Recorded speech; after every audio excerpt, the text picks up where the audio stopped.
जिंदगी के 3 अंदाज, ताश के 3 पत्ते, यानी हम 3 दोस्त।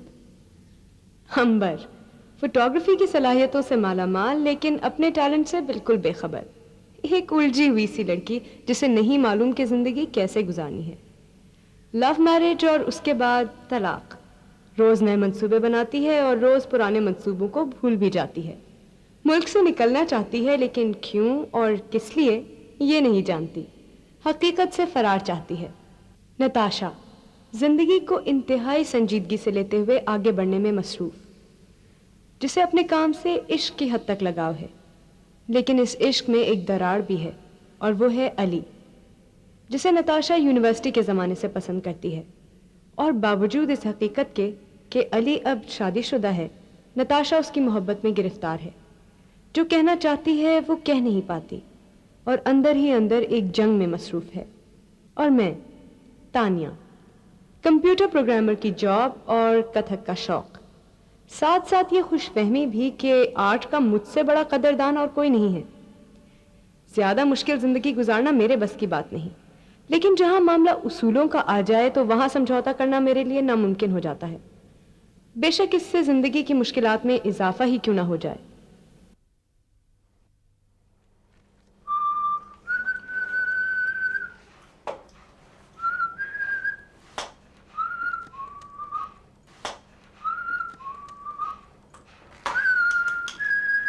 तुम क्या करती रहती हो? जब तुम्हारी शादी हुई थी ना, तो सवाए तुम्हारे सबको पता था कि ये बंदा फ्रॉड है। शुक्र करो तुम्हारी जान छूट गई। कोई ढंग की जॉब ढूंढो प्लीज। तुम्हें नहीं पता मुझे कितना मजा आता है।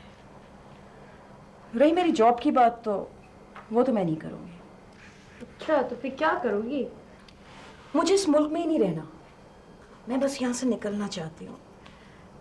जो कुछ करूंगी ना, बाहर जाके करूंगी।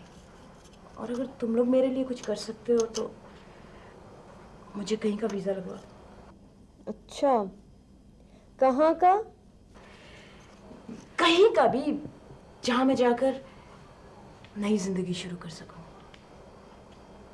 जहां मेरे दिमाग में ये मनहूस सूरत ना आए।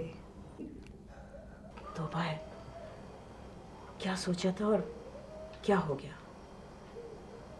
सारे मर्द ऐसे क्यों होते हैं? सारे एक जैसे नहीं होते, बाज बिल्कुल मुख्तलिफ होते हैं। ऐसे जिन्हें देखकर लगता है कि छोड़ो यार, मेरी जिंदगी में तो अभी तक कोई आया ही नहीं है, ना अच्छा ना बुरा। मुझे लगता है मैं तो किसी को नजर ही नहीं आती हूँ। तो हाई हील्स पहना करो। Excuse me. देखो, साफ बात क्यों नहीं करती। ये कहो ना कि अभी तक तुम्हारे मेयार पर कोई पूरा उतरा नहीं है। तुम्हें कोई परफेक्ट सा इंसान चाहिए ना। परफेक्ट तो खैर नहीं, कुछ चीज़ों पर तो कॉम्प्रोमाइज करना ही पड़ता है। लेकिन यार, मैं किसी ऐसे आदमी के साथ गुजारा नहीं कर सकती जो अंदर से कुछ और बाहर से कुछ और। शादी करके मुझे क्या मिला जो तुम्हें मिल जाएगा? घर में बीवी बैठी हुई होती है और बाहर की औरतों से इश्क चल रहे हैं। कोई लम्हा खाली ना जाए। तौबा है, किस आजाब में गुजारा मैंने जिंदगी का पूरा 1 साल। एक तो ये बात मेरी समझ में नहीं आती कि तुम लोग एक जैसी बातें रोज कैसे करते हो। वहीं से बात शुरू होती है, वहीं खत्म हो जाती है, और अगले दिन वापस वहीं से शुरू होती है। खैर, मैं तुमसे कहना चाह रही थी कि तुमने अपनी खुशी तो कर ली, अब कम से कम मेरी बात भी सुन लो। अम्मी, शादी जो मैंने की थी ना, वो आप ही की खुशी की खातिर की थी, वरना मैं इतने जल्दी शादी वादी नहीं करना चाह रही थी। अच्छा बको मत, तुम्हारी शादी बिल्कुल सही टाइम पे हुई थी। अब ये अलग बात है कि बंदा ही टेढ़ा था। अच्छा यार, मैं चलती हूँ, बहुत रात हो गई है, सुबह मुझे दफ्तर भी जाना है। और हाँ नताशा, तुम्हारी अम्मा का नैरोबी से फ़ोन आया था। खैरियत है सब, लेकिन वो शिकायत कर रही थी कि तुमने उन्हें ख़त नहीं लिखा। लिख देना। अच्छा? ये सब कुछ इतना लेट क्यों हो रहा है? हमने अब तक मार्केट रिसर्च भी नहीं की। लेकिन आप शहर के हालात भी देखें। पिछले दिन जो सूरत हाल रही है, उसे कुछ ना कुछ तो असर पड़ना ही था। I know. लेकिन नमाज सेल्स कॉन्फ्रेंस भी हो रही है, तो ये सब कुछ जल्दी करना होगा। जी। Alright, okay.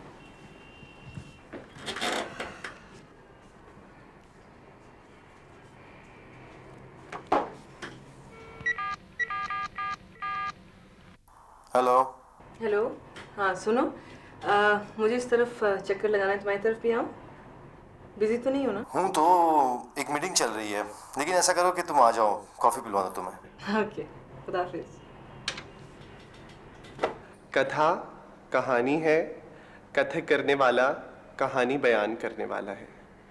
हम सब अपने अपने तरीके से कहानी बयान करते हैं, कुछ कथक करके और कुछ लोग अपने लाइफस्टाइल से। तानी, तुम आज भी देर से आई हो? सॉरी फसी भाई, आई एम वेरी सॉरी, बस वो ऑफिस से निकलने में मुझे इतनी देर हो गई, सॉरी। अच्छा चलो, मैं ये बता रहा था, ये असद हैं, ये पहले काफ़ी डांस सीख चुके हैं और आज से ये हमारी क्लास में हैं। और मैं जैसे आप लोगों को सब पहले बता चुका हूँ कि ये कोई हॉबी नहीं है, अगर इसको करना है तो सही कमिटेड तरीके से करना पड़ेगा, ऐसे नहीं, सीरियस हो गए। चलो।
क्या हो रहा है ये सब कुछ? आप लोगों की सुस्ती की वजह से ऑर्डर हमारे हाथ से जा सकता है। वो तो नहीं जाएगा सर, आप फिक्र ना करें।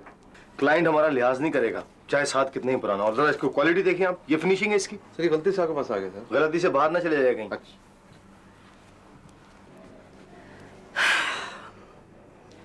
तो तुम्हें लोगों की बड़ी पहचान है, जो मुझे इतनी नहीं।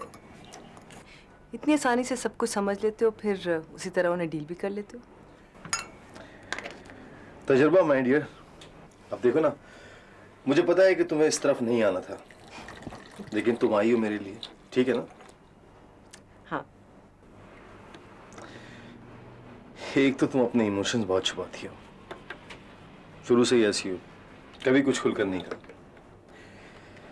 देखो, बाज दफा इंसान ऐसी बातें सुनना चाहता है जो उसे पहले से मालूम हो। काश तुमने सही वक्त पर सही बात कह दी होती। उससे कोई फर्क पड़ता? तुम्हारे फैसले में कोई तब्दीली आती?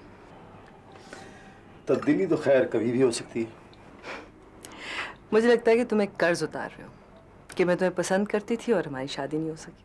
देखो, आजकल के दौर में किसी के पास इतना वक्त नहीं है कि बेकार में बर्बाद करता फिरे। कम से कम मेरे पास तो नहीं है। लेकिन तुम मेरे लिए बहुत अहम हो, एक ऐसी नाजुक सी चीज जिसे बहुत प्यार से हैंडल करना पड़ता है। मैं भी शहर में तुम्हारी वजह से हूँ अली। मुझे लगता है मैं किसी खास लम्हे का इंतजार कर रही हूँ, खास फैसले का। माइंड मत करना, लेकिन मुझे तुम्हारा कभी यकीन नहीं आया। वो भी आ जाएगा। कॉफी का वादा था, ये आ गई। Thank you. यानी कि तुम कोई गाने वाने लगा दो, चुप करके पेंट करो। अंबर, ये नताशा नहीं आई? आज उसे देर नहीं करती? वो उसका फोन आया था। हाँ फोन आया था। वो थोड़ा काम है उसको। हाँ देर से आएगी वो। आजकल वो खाना भी ठीक तरह नहीं खा रही है, लेट भी आ रही है। ऐसा भी क्या काम? समझ नहीं आता मुझे। नताशा मरवाएगी हमें। अरे अंबर, हमारी डांस क्लास में एक नया बंदा है, काफी क्यूट सा है। हाय हाय। क्या हाल है अंबर? और तानिया, क्या हो रहा है जिंदगी में? भाई वैसे दोस्त का घर नजदीक होने का फायदा बहुत है। लगता है काफी तजुर्बा है आपको इस काम का अंबर। आप कुछ पियेंगे? बाल्टी नीचे नहीं रखनी है।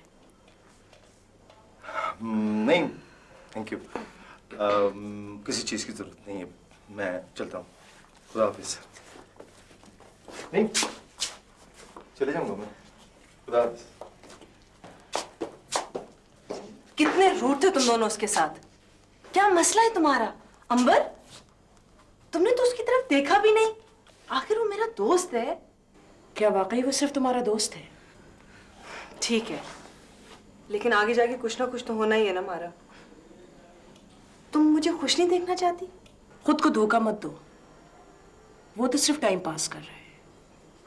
तुम नहीं तो कोई और मिल जाएगी उससे। ऐसा नहीं है।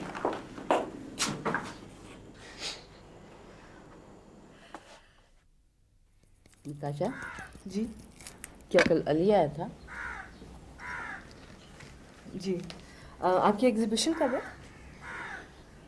देखो बेटा, तुम्हारे माँ बाप ने तुम्हारी जिम्मेदारी मेरे पर छोड़ी है। मुझे तुम्हारी फिक्र लगी रहती है।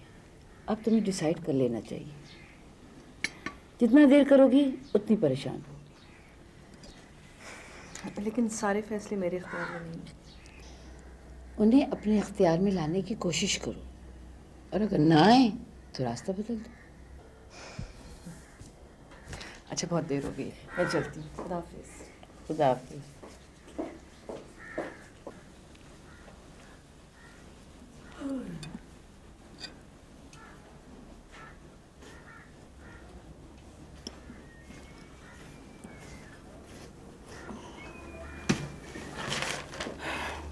ये नताशा गई?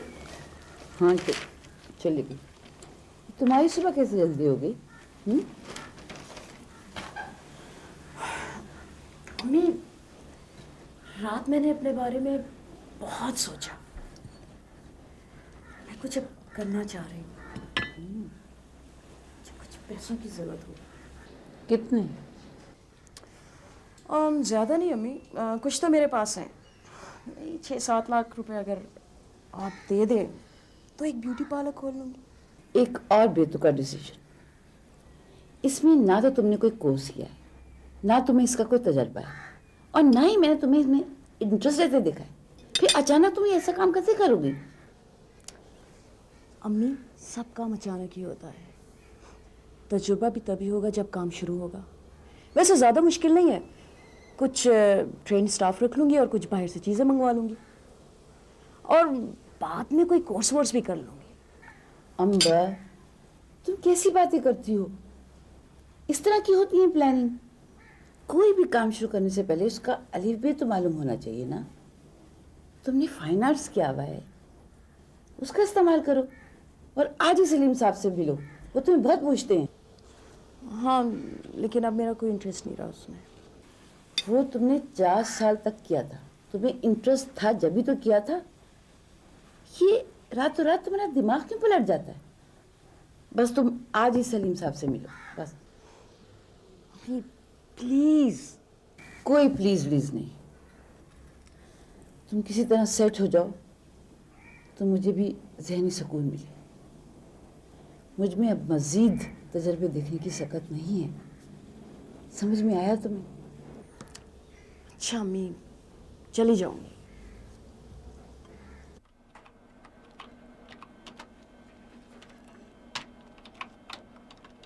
तुम्हारी जॉब कहीं से भी तुम्हारी पर्सनालिटी को मैच नहीं करती। ये तो है। वैसे अगर मैं अपनी जॉब के साथ साथ अपनी कथक का शौक भी पूरा ना कर रही होती ना, तो अब तक वाकई बेजार हो गई होती। अरे एक गाना सुनाओ तुम्हें, देखो शायद तुम्हें पसंद आए।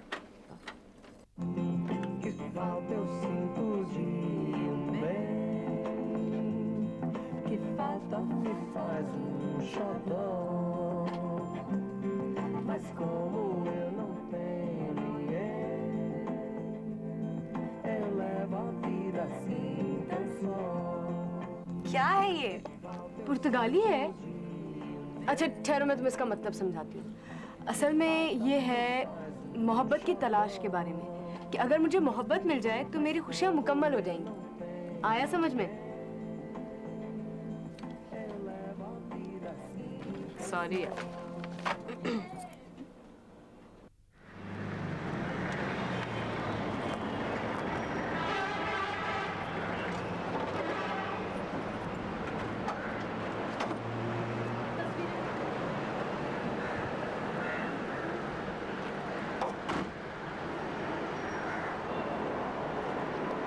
क्या बात है? इतना घूर घूर के क्या देख रहे हो? कभी नहीं देखी लड़की?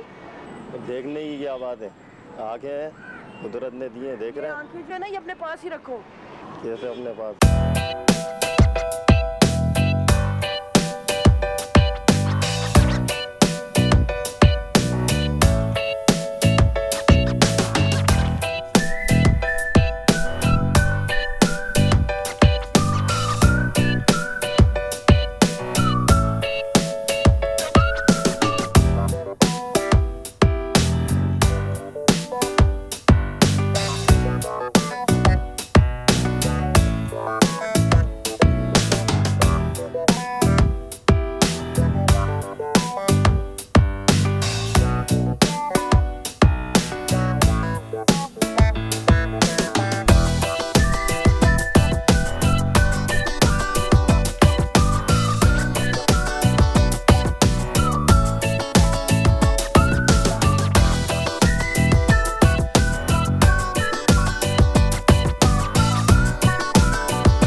अंबर, दे आर टेरिफिक।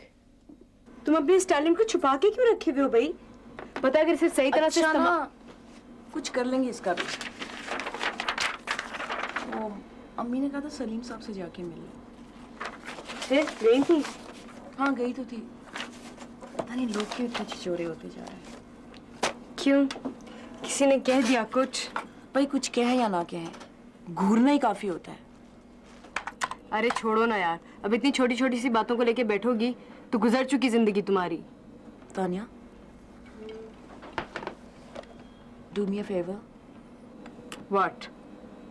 देखो अम्मी तो तुम्हारा लिहाज भी कर लेंगी ना, प्लीज उन्हें समझाओ। मैं नहीं कर सकती कोई जॉब वॉब, मैं कुछ और कर लूंगी। कुछ और क्या? भाई कोई कारोबार वगैरह जिसमें पैसा वैसा भी होगा।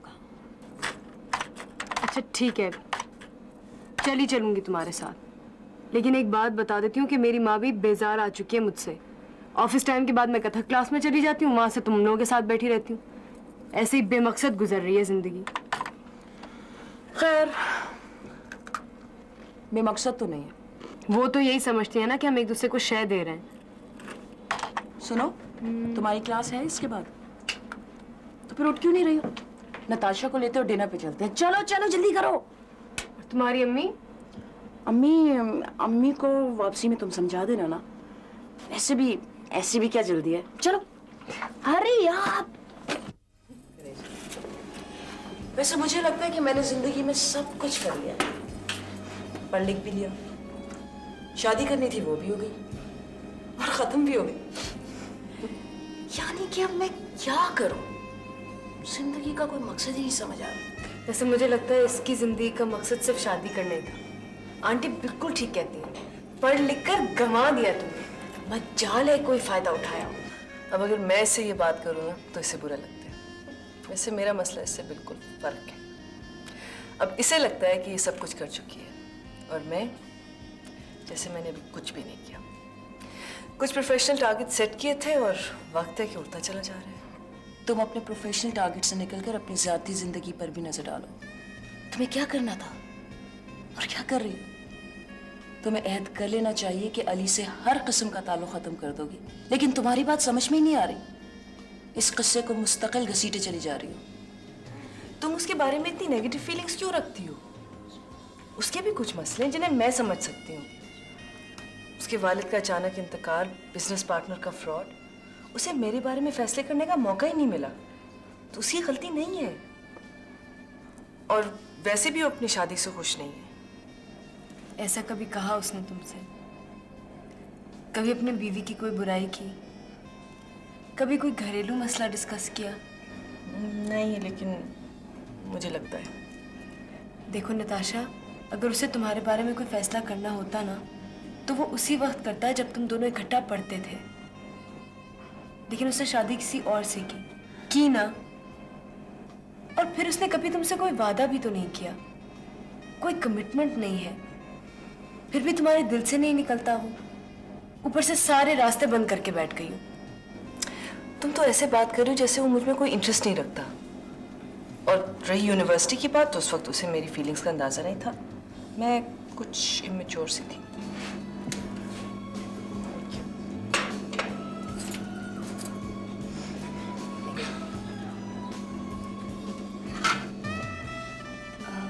यार वो मैंने तुम लोगों से असद का जिक्र किया था ना, मैं चाह रही थी तुम लोग उससे जरा मिल लो। Not bad. यानी कि नौबत यहाँ तक आ गई। स्टॉप इट यार, बदतमीजी नहीं करो। बस मुझे पता नहीं, उससे मिलके कुछ खुशी सी होती है। तुम देखो ना, कितने कम मर्दों को क्लासिकल डांस सीखने का शौक होता है, और जिनको होता भी है वो छुपाते हैं। लेकिन वो ऐसा बिल्कुल नहीं है, बहुत कमिटेड सा है। अब कुछ फैसला हो जाना चाहिए। डेफिनेटली। यानी कि तुम अली से साफ साफ बात करोगी कि वो क्या चाहता है। मुझे कुछ वक्त दो। जी नहीं, अब वक्त नहीं है, आर या पार। और तुम कोई ढंग की जॉब ढूंढ लो, ताकि आंटी के सर से तुम्हारी जिम्मेदारी कुछ कम हो। हलकान होती रहती हैं। और तुम असद को समझने की कोशिश करो। बड़ी मुश्किल से कोई तो तुम्हारे उसूलों पे उतरा है ना। वो तो ठीक है यार, लेकिन मुझे कुछ डर सा लगता है। डर को छोड़ो, बस एक बात का ख्याल करना, कहीं वो शादीशुदा ना हो। तानिया, अब आई हो तुम, और यकीनन खाना भी खाकर आई होगी। तुम्हें अच्छी तरह से मालूम था कि मैंने आज मिस्टर मिसेस सलमान को डिनर पे बुलाया हुआ था। तैमूर भी उनके साथ था, सख्त बोर हुआ है, तुम्हें पूछ रहा था। अच्छा हुआ ना अम्मी, अगर मैं होती तो मैं उससे ज्यादा बोर होती। क्या कमी है उसमें? स्मार्ट है, he is very well educated, family भी बहुत अच्छी है, और सबसे बड़ी बात तो ये है कि उसके पास पैसा है। फिर और क्या चाहिए? अम्मी, आपको जो लोग पसंद आते हैं उनमें कमी तो किसी चीज की नहीं होती, हाँ ज्यादती ही होती है। क्या मतलब है तुम्हारा? ये अजीब अजीब बातें तुम उन्हीं बेकार किस्म के लोगों से सीखती हो जिनके साथ तुम्हारा सारा वक्त बर्बाद होता है। 2 टके के लोग हैं वो। अम्मी, मुझे याद नहीं कि आपको कभी भी मेरे जानने वालों में कोई पसंद आया हो। आप हमेशा इसी तरह की बातें करती रहती हैं, और फिर कहती हैं कि मैं घर से दूर होती जा रही हूँ।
क्या हो, तुम कुछ कहना चाह रही थी? लेकिन तुम कुछ टेंशन में हो। वो उसी एक्सपोर्ट डील में उलझा हूँ। हो जाए तो बहुत से मसले हल हो जाएंगे। खैर, तुम कुछ सुनाओ, कैसी हो, क्या किया आज? अली, मुझे लॉन्ग टर्म प्लानिंग करनी है अपने फ्यूचर के बारे में, कि आगे जाके मुझे क्या करना है। तुम सुन रहे हो ना मेरी बात? हाँ, तुम्हें जो कुछ करना है तुम कर तो रही। बिल्कुल सही वक्त में तुमने अपनी जिंदगी के बारे में सही फैसले किए। और इस वक्त तुम्हारी एक पोजीशन है। लेकिन मैं मुतमईन नहीं हूँ। इंसान कभी मुतमईन नहीं होता। मैं बहुत इनसिक्योर हूँ अली, अपनी खुशियों के बारे में भी और शायद तुम्हारे बारे में भी।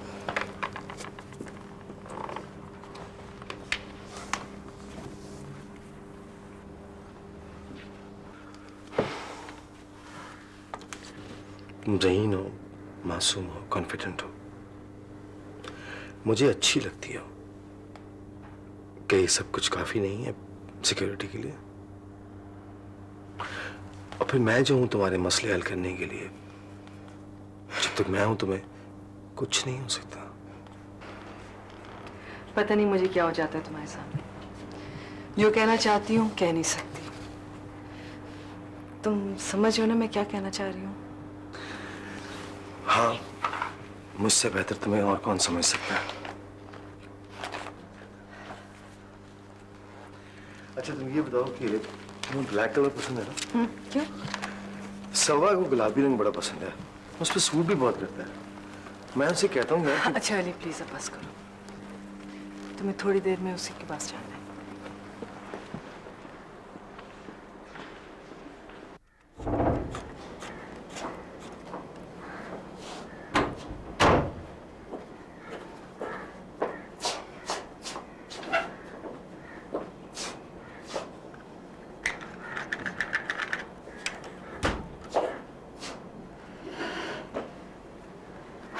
क्या हुआ? किसका? वो तुम अली से मिलने गई थी ना, उसका पूछ रही हूँ। मुझे जो कहना था नहीं कह सकी। हालांकि मैंने बहुत कोशिश की, लेकिन पता नहीं मुझे ऐसे लग रहा था कि जैसे मैं खाली रह जाऊंगी। एक उम्मीद है उसे भी खो दूंगी। तुम कुछ नहीं कर सकती, और तुम्हें जो फैसला करना चाहिए ना, वो भी तुम नहीं कर सकोगी। तुम्हारे बारे में जो भी फैसला होगा वो अली का होगा, जिसे तुम सुनोगी और कबूल करोगी। अंबर, तुम्हें पता है कि ऐसा नहीं है। मैं एक कामयाब जिंदगी गुजार रही हूँ। हाँ, कामयाब जिंदगी गुजार रही हो तो सुबह से शाम तक ऑफिस में बैठकर आने को कामयाब जिंदगी कहती हो? देखो, तुम्हें कोई हक नहीं इस तरह मुझ पर तनकीद करने का। अगर एक इंसान के कुछ मसले तो मैं इंतजार कर सकती हूँ, और ठीक है मेरी जिंदगी नाकाम है, तो तुमने कौन से तीर चला लिए? एक शादी की थी, वो भी नहीं संभाल सकी। क्या करती रहती हो तुम सुबह से शाम तक बेमकसद इधर उधर घूमकर? हाँ, रोज एक नया प्लान बनाती हो और दूसरे दिन उसे खत्म कर देती हो। तुमने क्या सबक सीखा इतनी सारी नसीहतों का? वही सब कुछ कर रही हो ना जो तुम करना चाहती हो। मुझे नहीं पता था कि तुम मेरी बात का इतना बुरा मनाओगी। रही मेरी शादी की नाकामी, तो यकीन जानो मुझे कोई शर्मिंदगी नहीं है। मैं उन औरतों में से नहीं हूं जो अपने शौहरों को किसी और के साथ इश्क लड़ाते हुए देखकर भी खामोश रहती हैं।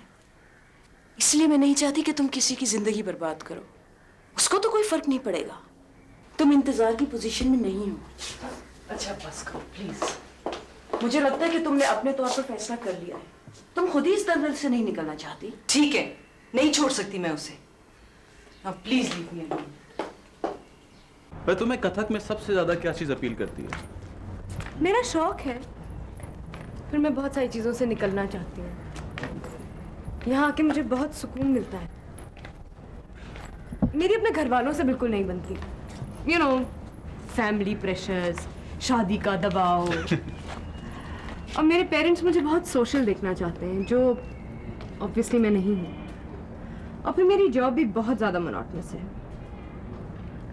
तुम्हें अपनी जॉब पसंद है?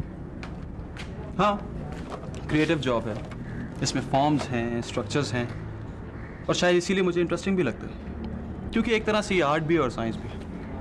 लेकिन अगर मेरी मर्जी पर छोड़ा जाता ना तो मैं कथक ही में कुछ करता। मुझे मूवमेंट से हमेशा दिलचस्पी रही है। फूल कैसे झूमते हैं, या शाखें कैसे लचकती हैं, या लहरों में जो उतार चढ़ाव होते हैं, अगर हम इनको इनकी नेचुरल हैसियत में कबूल कर सकते हैं तो मुझे समझ में नहीं आता कि रक्स पर एतराज क्यों होता है। जिंदगी तो खुद हरकत का नाम है। फिर तुमने कथक में कुछ क्यों नहीं किया? कैसे करता? इसमें ना तो कोई फ्यूचर और ना ही रिस्पेक्ट, और शायद ना ही मुझ में इतना हौसला। मैंने इस चीज के लिए काफी स्ट्रगल किया अपने घर वालों से। तुम्हें तो पता है कि लोग किस तरह से लेते हैं अगर कोई लड़का डांस सीख रहा हो। अक्सर सोचता हूं कि मैं छोड़ दूं। कोई इंसान कब तक लड़ सकता है? जिस चीज के लिए इतनी स्ट्रगल की जाए उसे कैसे छोड़ सकते हो तुम? मुझे तो बहुत खुशी है कि तुम में इतनी हिम्मत है। ऐसे लोग बहुत कम होते हैं। चले तानिया? नताशा, ये असद नताशा। अस्सलाम वालेकुम। तानिया ने आपका काफी जिक्र किया है। अच्छा तानिया, मैं चलता हूँ, मुझे देर हो रही है। अच्छा जी, खुदा हाफिज़। हाफिज़।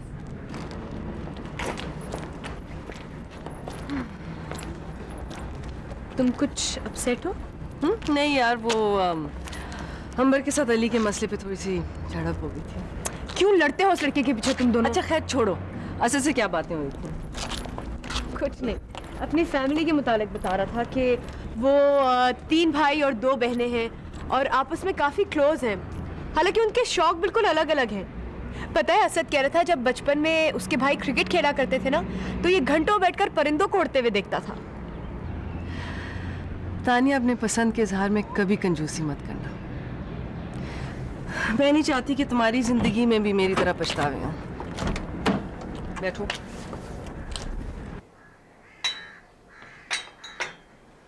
और खालू, काफी अर्से बाद चक्कर लगाया आपने। ये बताएं, सफिया सखिया कैसी है? खैरियत से है, तुम ही नजर नहीं आती है। ईद का चांद हो गई वो।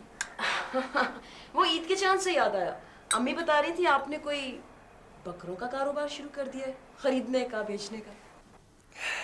क्या पुरानी खबर सुना रही हो भाई? वो कोई मुस्तकिल काम थोड़ी है, सीज़न के सीज़न चलता है। जैसे बकरीद में बकरों से हैं, और ईद पर चूड़ियों की स्टाइल से। बस ऊपर ही ऊपर से 2-2.5 लाख रुपए कमाया और जेब में डाल ली। अल्लाह अल्लाह खैर सल्ला। असल काम तो वो है स्टेट एजेंसी का। खालू, इसमें कोई मुनाफा वगैरह भी है?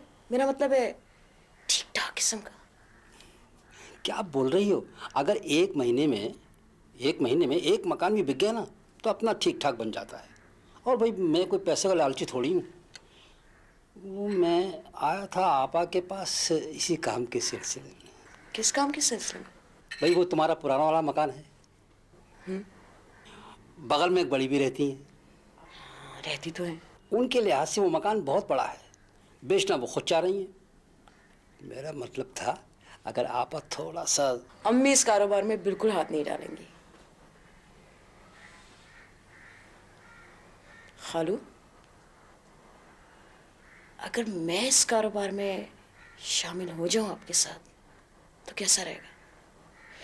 वैसे भी आजकल मैं सोच रही हूँ कुछ करने को, और इस बिजनेस में मुझे ठीक ठाक मुनाफा नजर आ रहा है। अगर वाकई तुम संजीदा हो तो इससे अच्छी और कोई बात हो ही नहीं सकती। देखो ना, लेडीज़ों को तुम संभाल लेना। अरे आप बिल्कुल बेफिक्र हैं, मैं बहुत संजीदा हूँ खालू, क्योंकि अब मैं इस मुल्क में नहीं रहना चाहती। मैं चाह रही हूँ कुछ पैसा बना लूँ और बस निकलूँ। देखो भाई, अगर तुम वाकई इस काम में उतर गई ना तो ये समझो पैसा तुम्हारे पीछे पीछे होगा और तुम आगे आगे।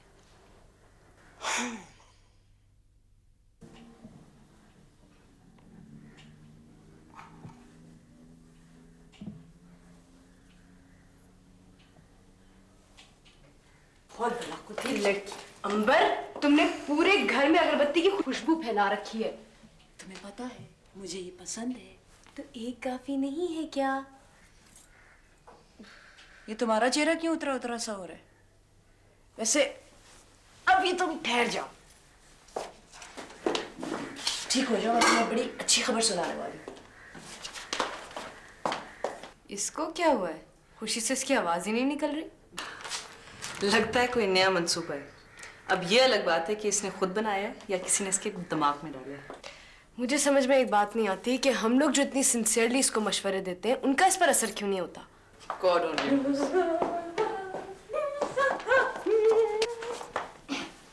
अंबर, तुम किसी से मिली थी आज? हाँ, वो खालू मुश्ताक आए थे। मैं उनके साथ एक प्रॉपर्टी का बिजनेस शुरू कर रही हूँ। खालू मुश्ताक के साथ? हाँ भाई, देखो ना, तुम लोगों के तो ऐसे कोई खास मसले हैं भी नहीं, लेकिन मुझे तो नए सिरे से जिंदगी शुरू करनी है। वैसे तुम्हारे मसले वाकई खास हैं, क्योंकि तुम उन्हें खुद बहुत मेहनत से बनाती हो। बहरहाल इंसान आइडिया किसी से भी ले सकता है, और अब वक्त आ गया कि मैं कुछ कमा लूं। मुझे लगता है कि इसमें कुछ पैसे मुझे खुद भी लगाने पड़ेंगे। और ये पैसे क्या आंटी देंगी? नहीं, कुछ तो मेरे पास है, कुछ अम्मी दे देंगी, लेकिन पैसा प्राइमरी चीज नहीं है। असल चीज है दिमाग। और वो कहाँ से आएगा? अच्छा खैर छोड़ो, वो असद ने तुम्हारे लिए एक लोकेशन ढूंढी है, वो तुम्हें ट्रेनों की तस्वीरें खींचनी थी ना, कल शाम को हम वहां जा रहे हैं। कल कल कल कल नहीं, कल मेरी बहुत इंपॉर्टेंट मीटिंग है, कल 5 बजे के बाद रखना। एहतियात से, एक जरा सी गलत मूव सारी इमारत गिरा सकती है। एक्सीलेंट।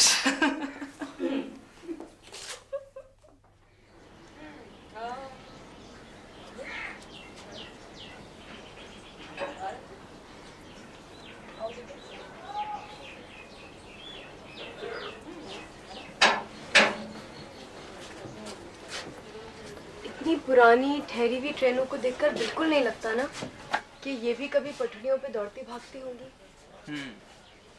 मैंने भी बचपन में ट्रेनों पर बहुत सफ़र किया। मेरे अब्बू थे ना रेलवे में। काफ़ी यादें वाबस्ता हैं बचपन की यहाँ से। वैसे बचपन से ज़्यादा खूबसूरत चीज़ कोई नहीं हो सकती। अरे ध्यान से भाई, ध्यान से। अगर मोच आ जाती तो खामा खामा मुझे बुरा भला बोलती।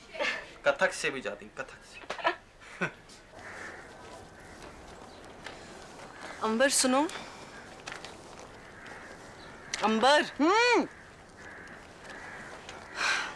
वो अली है ना,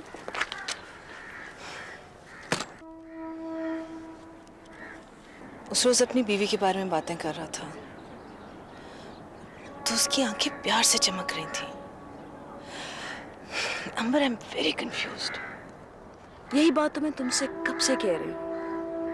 और वो जो उसकी बीवी है पिछले 6 साल से, उसको क्या महसूस होगा ये सुनकर या जानकर? तो क्या मैं उसकी बीवी के साथ ज्यादती कर रही हूँ? अगर मैं उसकी बीवी होती ना तो मेरा जवाब हाँ में होता।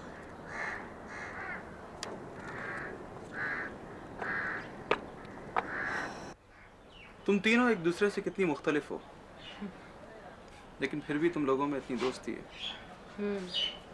हम तीनों में सिर्फ एक चीज़ कॉमन है, और वो ये कि हम तीनों ही अपनी अपनी जगह मिसफिट हैं। तुम अपने घर में खुश क्यों नहीं हो? पता नहीं, मुझे लगता है मेरे पेरेंट्स ने मुझे समझने की कभी कोशिश ही नहीं की। गलती शायद मेरी भी है, मुझे उनसे कोई शिकायत नहीं है, लेकिन फिर भी मैं चाहती थी कि कभी तो वो मेरी पसंद नापसंद को भी डिस्कस करें। लेकिन उन्होंने हमेशा मेरी शौक का, मेरी दिलचस्पियों का मजाक ही उड़ाया है। असद, कितना मजा है ना अगर हम दोनों परफॉर्म करें बहुत सारे लोगों के सामने। नहीं, मैं बहुत सारे लोगों के सामने परफॉर्म नहीं करना चाहता। ये मेरे लिए बहुत मुश्किल होगा। हाँ, तुम्हारी बात और है। क्यों परवाह करते हो? जब तुम खुद मुतमईन हो तो काफी नहीं है ये? अच्छा चलो छोड़ो, मैं तुम्हें अपने कुछ प्रोजेक्ट्स दिखाऊंगा, तुम्हें यकीनन अच्छे लगेंगे। अरे हाँ, मैं बिल्कुल भूल गई तुम्हें बताना। मैंने तुम्हारे लिए एक स्पेनिश गाना भी रिकॉर्ड किया था।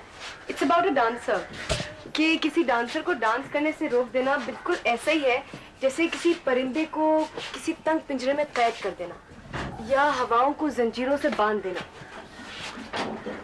वैसे मुझे कभी कभी यकीन नहीं आता कि हम दोनों को मिले हुए इतना कम अरसा हो। मुझे लगता है कि मैं तुम्हें बरसों से चाहता हूँ। सुनो, असद से कहो हमें खाना खिलाए। कितनी अजीब सी बात लगेगी। देखो दोनों कितने क्यूट से लग रहे हैं ना। Very sweet. इनकी तस्वीरें खींचते और फिर असद से कहेंगे हमें खाना खिलाए। इडियट। अच्छा खींचो। ऐसे नहीं, ऐसे नहीं। हाँ ऐसे। Very cute. थैंक्स। अच्छा चलो मैं तुम लोगों को खाना खिलाता हूँ, ठीक है?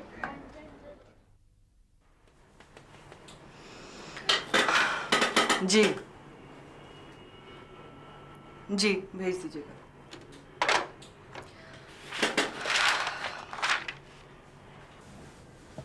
हेलो, मेरा एक बिजनेस लंच था। सैलेड देखा तो तुम याद आ गई, सोचे तुम्हारे लिए पैक करवा कर ले चलूं। और हाँ, वो मेरी एक्सपोर्ट डील भी फाइनल हो गई। अब तुम देखना मैं क्या करता हूँ। लो ना। नहीं, इस वक्त मूड नहीं हो रहा। एक तो तुम्हारे मूड एक एक मिनट में बदलते रहते हैं, वो भी अपनी मर्जी से। कभी किसी दूसरे की खुशी के लिए भी मूड बदल लिया करो। सारी तब्दीलियां मैं ही अपने अंदर क्यों लाऊं? कभी मेरे लिए भी कोई खुद को बदले? तुमने कभी कोशिश ही नहीं की। मेरे पास एक चांस है मार्केटिंग कोर्स के लिए लंदन जाने का, 2 साल के लिए। तुम्हारा क्या ख्याल है? मुझे रोकोगे नहीं?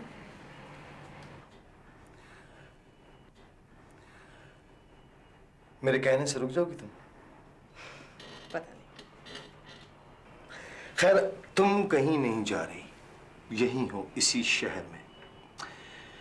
और मुझे छोड़कर तो तुम वैसे भी कहीं नहीं जा सकती। हाँ, अगर कोई तब्दीली चाहिए तो हमारे साथ चलो। हमारे साथ? क्या मतलब? किसके साथ? मेरे और सबा के साथ। मैंने तुमसे कहा था ना कि वो जाना चाह रही है और मेरे पास भी है थोड़ा वक्त। तुम और सबा? तुम्हारे और सबा के साथ में जाऊंगी घूमने फिरने? तुम दोनों मियाँ बीवी के साथ? क्यों और किस लिए? अली, तुम्हें इतनी सी बात समझ में नहीं आती? या तुम एक जिंदगी को अपने लिए अज़ाब मत बनाओ। वो पसंद करती है तुम्हें। और ये कोई मेरा हनीमून ट्रिप नहीं है। शादी को बहुत अरसा गुजर चुका है मेरी। ग्रुप में इंसान एंजॉय करता है, कम से कम मैं तो करता हूँ। और फिर तुम्हारी यूनिवर्सिटी फ्रेंड भी रह चुकी है। वो मेरी दोस्त कभी नहीं रही। और अब मैं इस बारे में कुछ नहीं सुनना चाहती। मैं चाहता हूँ कि हम निकलें कहीं बाहर। क्या तुम अकेली चल सकोगी मेरे साथ? कभी कोई हाल भी बता दिया करो। ये प्लान तुमने अपनी बीवी के साथ बनाया है, मेरे साथ नहीं। और मैं किस हैसियत से जाऊंगी तुम्हारे साथ अली? पता नहीं क्या हो गया तुम्हें आजकल। इतनी जल्दी गुस्सा क्यों आने लगा?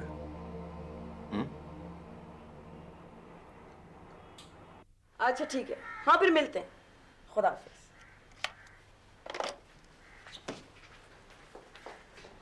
किसका फोन था? अम्मी खालू मुश्ताक का। ये मुश्ताक भाई कुछ ज्यादा ही एक्टिव नहीं हो रहे?